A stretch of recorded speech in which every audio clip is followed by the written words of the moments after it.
Hello friends, welcome to the class. നമുക്കിന്ന് KTU model question പേപ്പറിലെ മറ്റൊരു question ഇവിടെ available ആണ്.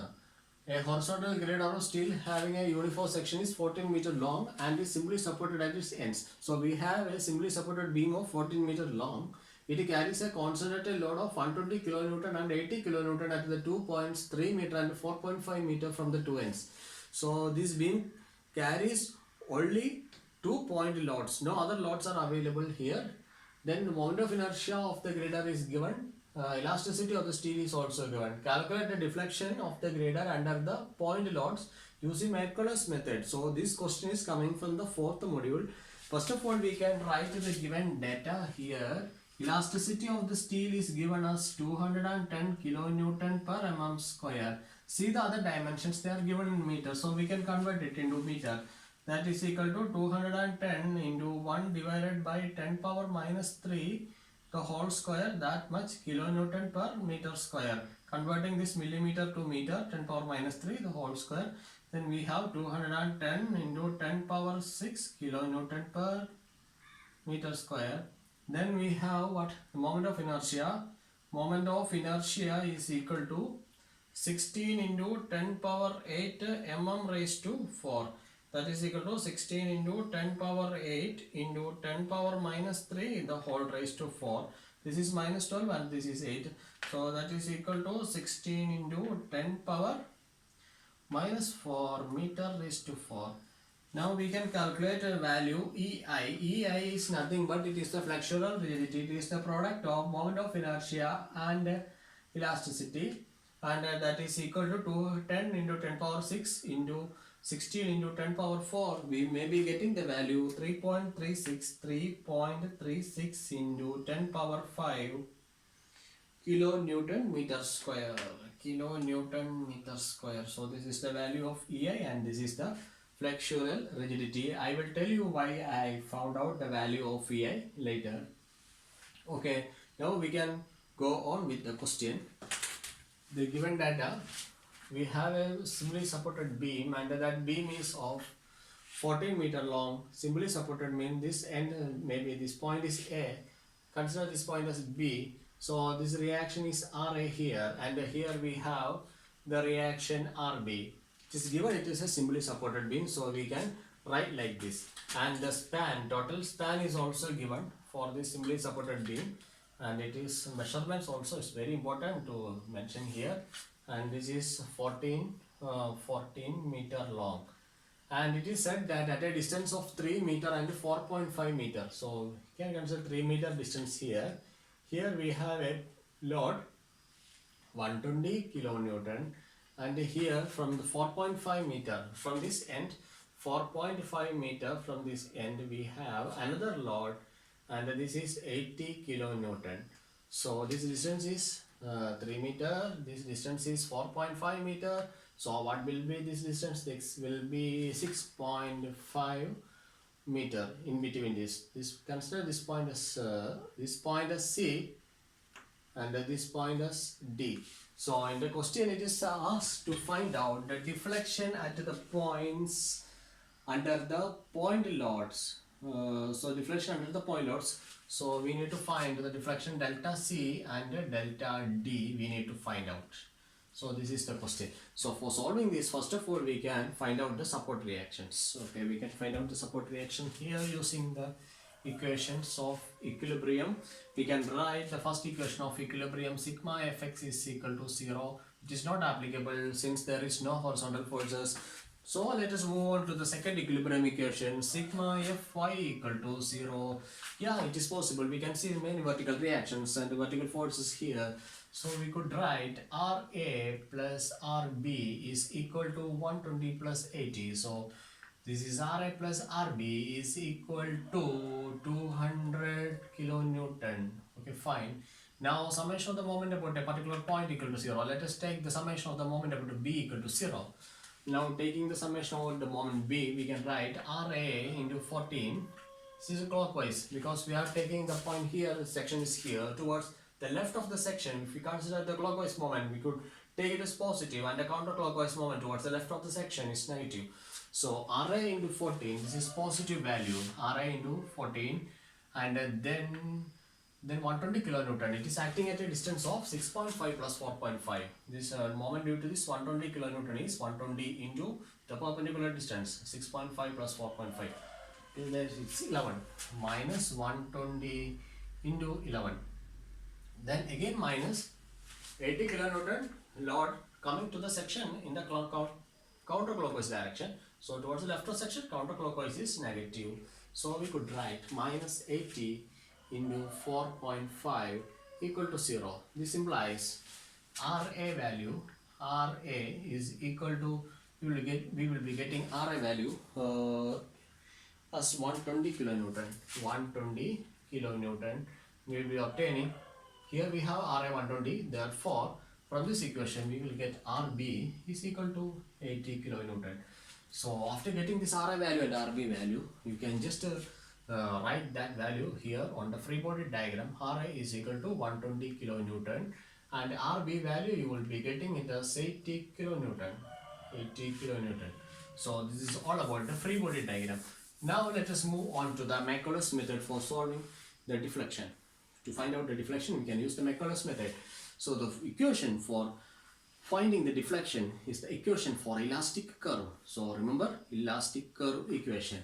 That is equation for elastic curve. Equation for elastic curve. Elastic curve. Yeah, fine. That is EI into d square y by dx square is equal to m.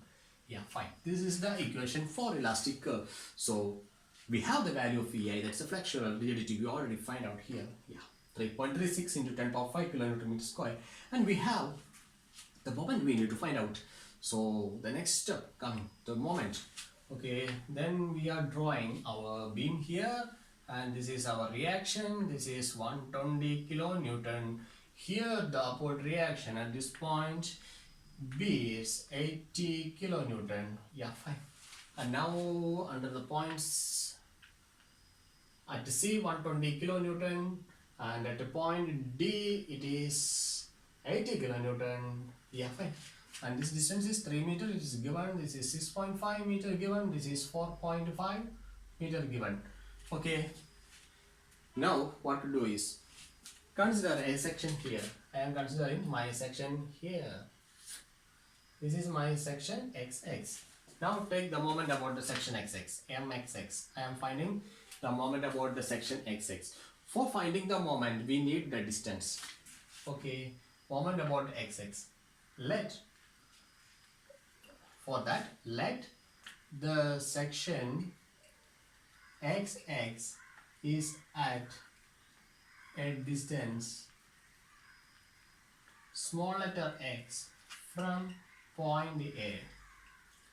Now let us mark all the distances from point A. Yeah, from point A we have x distance here. Okay, now from this lot to this section we have x minus 3 meter here, and if here also we need to mark the distance for calculating the moment. Yeah, here we have 6.5 plus 3, that is 9.5. X minus 9.5 is the distance here. Okay, fine. Now we can calculate the moment. So before that we can drop all these things for making some space here. Yeah. Okay. Now taking the moment about XX, we will be getting RA. This is 120 kilonewton. Okay. 120 into X. This is 120 into X, and next is minus 120. Minus 120 into x minus 3, and next is 80. 80 into x minus 5. Minus 80 into x minus 9.5. X minus 9.5. So this is the moment about the section XX. If you have any confusion with taking the sign convention Just look to the previous video where we have discussed the sign convention, or simply you can just move on to the university question paper for solving the shear force diagram and the bending moment diagram. In that video also I have explained all those things very clearly. Okay, towards the left of the section, all the clockwise moments are positive and anti-clockwise moments are negative though. So that's the things I have put into this. Okay, fine. Now, applying this moment to this equation, now we are starting the Macaulay's procedure. Okay, step 1, you can write like this: EI into d square y by dx square is equal to moment about the section xx, that is 120 into x. Yeah, make a partition here for Macaulay's method. Minus 120 into x minus 3. Yeah, make a partition here also. Minus 80 into x minus 9.5. Okay, fine. Okay. Now we have separated each and every forces here 120. Each and every moment due to the forces 120x minus 120x minus 3 minus 80 into x minus 9.5. Okay, fine. Now, if we integrate this equation, integrating for the first time, we will be obtaining the slope, because dy by dx is the slope. Again integrating, we will be getting the value for y. Y is the deflection and dy by dx is the slope. Now I can write integrating for the first time, integrating for the first time, yeah, ei into dy by dx is equal to 120 x square by 2. Yeah, plus c1. Oh, I have written a constant here on the c1. We know that after the integrating procedure only we could write the constant at the last. But in the Macaulay's method, we are taking, or we are bringing that constant here to the first cell here. 120 x square by 2 plus c1. This is the Macaulay's procedure. This is a part of the Macaulay's procedure, and then minus 120 x minus 3 the whole square divided by 2 minus 80 into x minus 9.5 the whole square divided by 2. Let us make some arrangement here.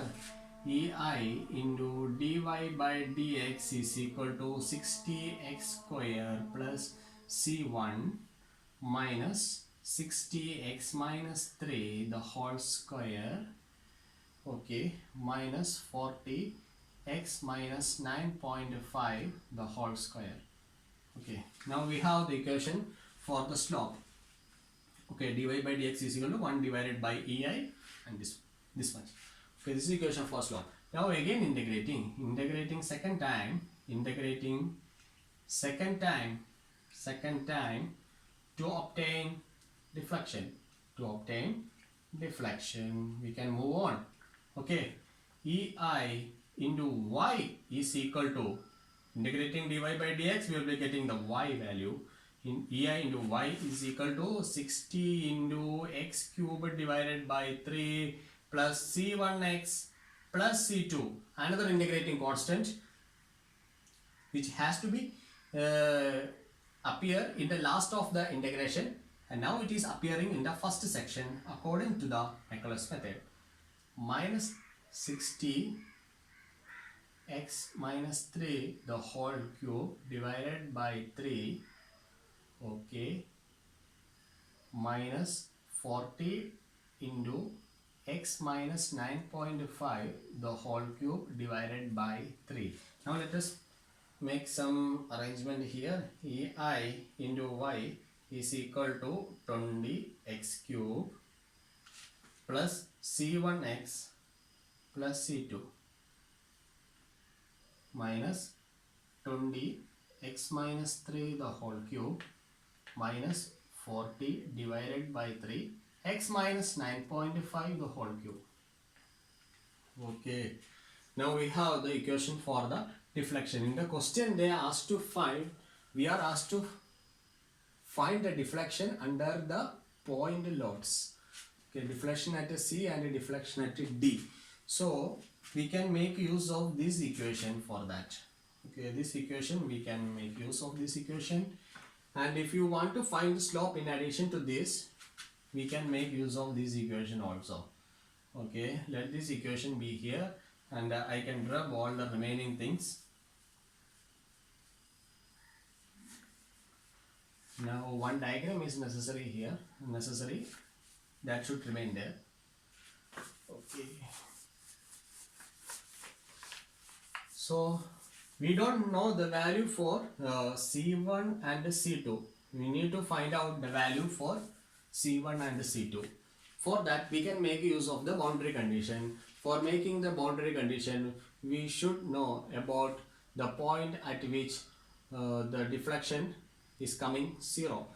The deflection will be 0 at this free ends, at the point A, and at the point B, deflection is 0. So we can write deflection is 0 at free ends. We can write like this: deflection is 0 at the free ends. Okay, or where the support reactions are coming, the deflection will be the deflection will be 0. Now that is at x is equal to 0, deflection y equal to 0, x is equal to how much? 14, y is equal to 0. So these are our boundary condition. Now we can put this boundary condition here on this equation. I am putting the first boundary condition, s is equal to 0, y is equal to 0. I am writing EI into 0 is equal to 20 x cube plus C1 x plus C2. Stop. I stopped this writing because see, this point A is coming in the first cell. This point A is coming in the first cell. So I should choose only the first cell. The remaining, I should neglect the remaining values, because the point A means x equal to 0. That is the point A that's coming in the first cell only. So we can find out the value. So this is EI into y itself.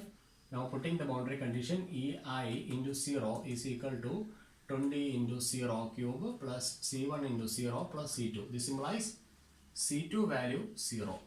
Okay, first boundary condition, when we applied the first boundary condition, we got C2 equal to 0. Now we can apply the second boundary condition, x is equal to 14, y equal to 0. X is equal to 14 means that's a point B.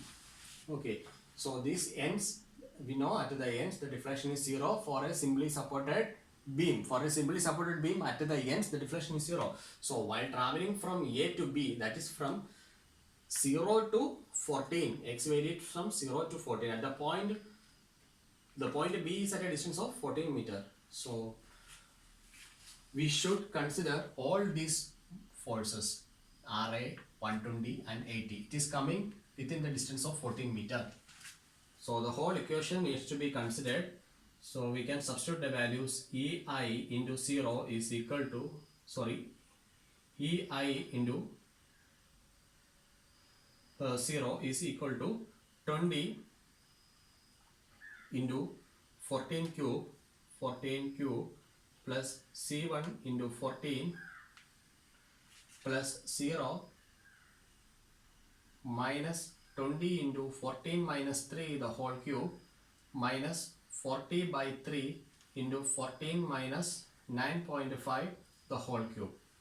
Okay, while solving we will be getting the value of C1, and C1 value is minus of 1931.7. So this is the value of C1. So we obtained the value of C2 as well as C1.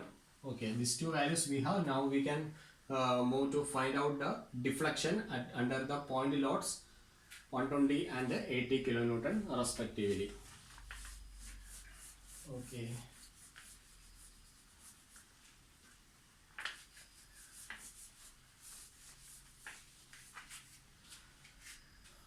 So this is a deflection equation. I am writing it again. Y is equal to 1 divided by EI 20 x cube plus C1 value we obtained it as minus 1931.7 minus 1931.7 into x plus C2 is 0, then minus 20 into x minus 3 the whole cube minus 40 divided by 3 x minus 9.5 the whole cube. So this is our equation for deflection. Now understand one thing, we need to find out the deflection at a distance of 3 meter from A. It's under the load of 120 kilonewton. So we should consider the first cell only, because in between the distance 0 to 3 there is only one load. So the first cell needs to be considered and the other remaining should be neglected. So this should be kept in mind. Okay, so we are considering only the first cell. Okay, now put x is equal to 3 to obtain deflection under 120 kilonewton load. Okay, fine. This diagram, no need of this. Okay, y is equal to 1 by EI 20 x cube minus 1931.7x. Only this much is needed. Putting the value, we will be getting y is equal to 1 divided by 3.36 into 10 power 5. 3.36 into 10 power 5, 20 into 3 cube minus 1931.7 into 3. Okay, what is this value? You will be getting this value as minus 17 into 10 power minus 3 meter. So that is equal to minus 17 mm. So this will be the deflection at the point C. Now we need to find out the deflection under the point load of 80 kilonewton. Now for finding the deflection y at a D, we need the equation y is equal to 1 divided by EI. I am writing the equation for finding the deflection 20 x cube minus 1931.7 into x, okay, minus 20 into x minus 3 the whole cube. Yes, stopped. Okay, I stopped writing. The remaining cell I neglected. This cell I neglected. See one thing, we need to find out the deflection under the point D. X varies from 0 to 9.5. 6 plus 3, 9.5. So if we want to find the deflection at the point D, here, consider a section here. What all forces are coming? 120 kilonewton, 120 kilonewton here. So consider these two cells only. So first two cells only needs to be considered. Now here, put x is equal to 3 plus 6.5, 9.5 meter. Get the value of deflection. Y is equal to 1 divided by 3.36 into 10 power 5, 20 into 9.5 the whole cube minus 1931.7 into 9.5 minus 20 into 9.5 minus 3 the whole cube. Okay, you will be getting the value 19.9 mm. Okay, this is how you can calculate the deflection. Okay, this is YD. Okay, 17 mm and 19.9 mm respectively. Now if you want to find out the slope, you can make use of this equation. Put the values of C1 here. C1 value we have minus 1931.7. Put the value here. Then take equation for dy by dx. For finding the slope at C, put x is equal to 3. Here in this equation, consider the first cell only. And now if you want to find out the slope at a point D, consider these two cells and put the value of C1 and put x is equal to 9.5. And now if you want to calculate the slope at point B, you can consider these three cells, put the value of C1, put the value of E into I, and now put the value of x as 14. You will be getting the slope at point B. So you can make use of this equation for calculating the slope and make use of this equation for finding the deflection. Now if you want to find out the deflection at the point B, you have to put x is equal to 3 here. You have to put x is equal to 3 here. You have to put x is equal to 14 here. Here you want to find the deflection at the point B. Consider these three cells. Put x is equal to 14. You will be getting the deflection at the point B. Like this, we can make use of the Macaulay's method for finding the slope and deflection. Okay, thank you.